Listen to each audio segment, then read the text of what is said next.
ಕ್ರಿಸ್ತನಲ್ಲಿ ಪ್ರೀತಿಯ ಸಹೋದರರೇ ಮತ್ತು ಸಹೋದರಿಯರೇ, ನಿಮ್ಮೆಲ್ಲರಿಗೂ ಮುಂಜಾನೆಯ ವಂದನೆಗಳು. ಕ್ರಿಸ್ತನ ಜೀವಿತ ಪಾಠದ ಹೆಸರು ಆ ಮಹಾಬೋಧಕನ ಭೋಜನ ವೇಳೆಯ ಸಂಭಾಷಣೆಗಳು. ರೆಫರೆನ್ಸ್ ಪುಟ 3831, ಪುಟದ ಸಂಖ್ಯೆ 25 ಮತ್ತು 26. ಸಬ್ಬತ್ ಎಂಬುವುದು ಯಹೂದ್ಯರಲ್ಲಿ ಒಂದು ಔತಣದ ದಿನವಾಗಿತ್ತು. ಆದರೆ ಧರ್ಮಶಾಸ್ತ್ರ ವಿಧಿಯ ಅನುಸಾರ ಅಡಿಗೆಯನ್ನು ಹಿಂದಿನ ದಿನದಲ್ಲಿ ತಯಾರಿಸಿರಲಾಗಿ ಅದನ್ನು ತಣ್ಣಗೆ ಬಡಿಸಲಾಗುತ್ತಿತ್ತು. ನಮ್ಮ ಕರ್ತನು ಅನೇಕ ಸಂದರ್ಭಗಳಲ್ಲಿ ಸಬ್ಬತ್ ಔತಣಗಳಲ್ಲಿ ಭಾಗವಹಿಸಿದ್ದನ್ನು ನಾವು ಕಂಡುಕೊಂಡಿರುವುದರಿಂದ ಇದರ ಬಗ್ಗೆ ಆತನು ಆಕ್ಷೇಪಿಸದಿದ್ದುದು ಸ್ಪಷ್ಟವಾಗಿತ್ತು. ಆತನ ಶಿಲುಬೆಯ ಮರಣದ ಮುನ್ನ ಬೆಥಾನ್ಯದಲ್ಲಿ ಔತಣವನ್ನು ಸಬ್ಬತ್ ದಿನದಲ್ಲಿ ನಡೆಸಲಾಗಿತ್ತು ಮತ್ತು ಈ ಪಾಠದಲ್ಲಿ ಉಲ್ಲೇಖಿಸಿರುವುದು ಸಹ ಇದರಂತೆಯೇ ಆಗಿತ್ತು. ಅಧಿಕಾರಿಗಳಲ್ಲಿ ಒಬ್ಬನಾದ ಫರಿಸಾಯರ ಮುಖ್ಯಸ್ಥನಿಂದ ಆಹ್ವಾನಿಸಲ್ಪಟ್ಟದ್ದಾಗಿತ್ತು.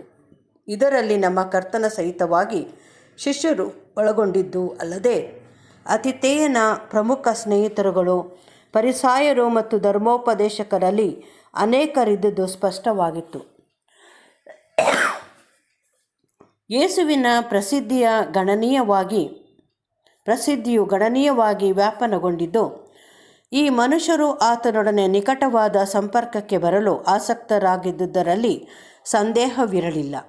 ಅವರು ತಮ್ಮದೇ ಆದ ಗುಣಮಟ್ಟದ ಮೂಲಕವಾಗಿ ಆತನ ಗುಣ ಸ್ವಭಾವಗಳ, ಬೋಧನೆಗಳ ಹಾಗೂ ಅದ್ಭುತಗಳ ಬಗ್ಗೆ ತೀರ್ಪು ಮಾಡುವ ದೃಷ್ಟಿಯಿಂದ, ಅಂದರೆ ಈತನು ಮತ ಅಂಧತೆಯುಳ್ಳವನೋ ಇಲ್ಲವೋ, ಈತನು ತನ್ನನ್ನು ಅತಿಯಾಗಿ ಹೊಗಳಿಕೊಳ್ಳುವನೋ ಇಲ್ಲವೋ, ಸಾಧಾರಣ ಜನರು ಏಕೆ ಈತನಿಂದ ಹೀಗೆ ಆಕರ್ಷಿಸಲ್ಪಡುವರು, ಮತ್ತು ಈವರೆಗೂ ನಾವು ತಿಳಿದಿರುವಂತೆ ಇವನು ಎಂದೂ ಔತಣದ ಕರೆಯನ್ನು ನಿರಾಕರಿಸುವುದಿಲ್ಲವಾದರೂ ಏಕೆ ಐಶ್ವರ್ಯವಂತರ, ಪ್ರಭಾವಿಗಳ ಸಹವಾಸವನ್ನು ವಿಶೇಷವಾಗಿ ಬಯಸುವುದಿಲ್ಲ. ಯಾವಾಗಲೂ ಇಂಥ ಸನ್ನಿವೇಶಗಳನ್ನು ಸತ್ಯದ ವಿಷಯವಾಗಿಯೂ ಪರಲೋಕದಲ್ಲಿರುವ ತಂದೆಯನ್ನು ಮಹಿಮೆಪಡಿಸುವುದರಲ್ಲಿಯೂ ತನ್ನ ಸಂಪರ್ಕದಲ್ಲಿ ಬಂದವರಿಗೆ ಸಹಾಯ ಮಾಡಿ ಉಪದೇಶಿಸಿ ಅವರಿಗೆ ಹಿತವನ್ನು ಉಂಟು ಮಾಡುವ ಅವಕಾಶಗಳನ್ನಾಗಿ ಬಳಸಿಕೊಳ್ಳುತ್ತಿರುವುದರ ಬಗ್ಗೆ ತಿಳಿದುಕೊಳ್ಳಲು ಬಯಸುತ್ತಿದ್ದರು. ಅತಿಥಿಗಳು ಈತನ ಮೇಲೆ ಸಹಾನುಭೂತಿ ಹೊಂದಿರುವುದಕ್ಕಿಂತಲೂ ಹೆಚ್ಚಾಗಿ ಈತನಲ್ಲಿ ಹುಳುಕನ್ನು ಹುಡುಕುವ ಸಲುವಾಗಿ ಎಚ್ಚರಿಕೆಯಿಂದ ಗಮನಿಸುತ್ತಿದ್ದರು.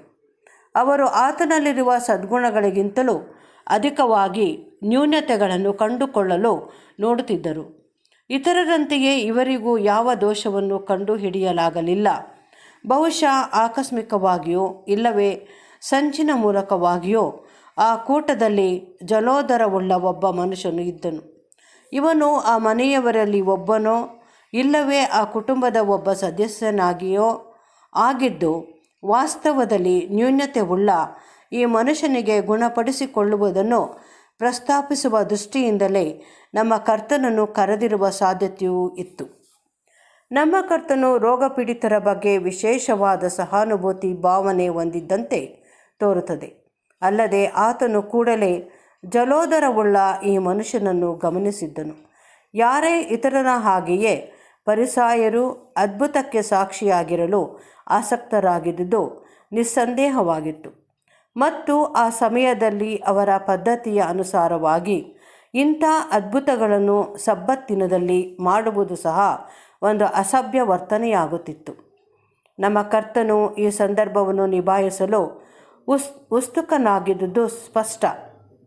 ಆತನು ಮೊದಲು ತನ್ನನ್ನು ಕರೆದವನನ್ನು ಮತ್ತು ಪಾಂಡಿತ್ಯವುಳ್ಳ ಆತನ ಜೊತೆಯವರನ್ನು ಸಬ್ಬತ್ತಿನದಲ್ಲಿ ಕಾಯಿಲೆಯವರನ್ನು ಗುಣಪಡಿಸುವುದು ಸರಿಯೋ ಸರಿಯಲ್ಲವೋ ಎಂದು ವಿಚಾರಿಸಿದನು.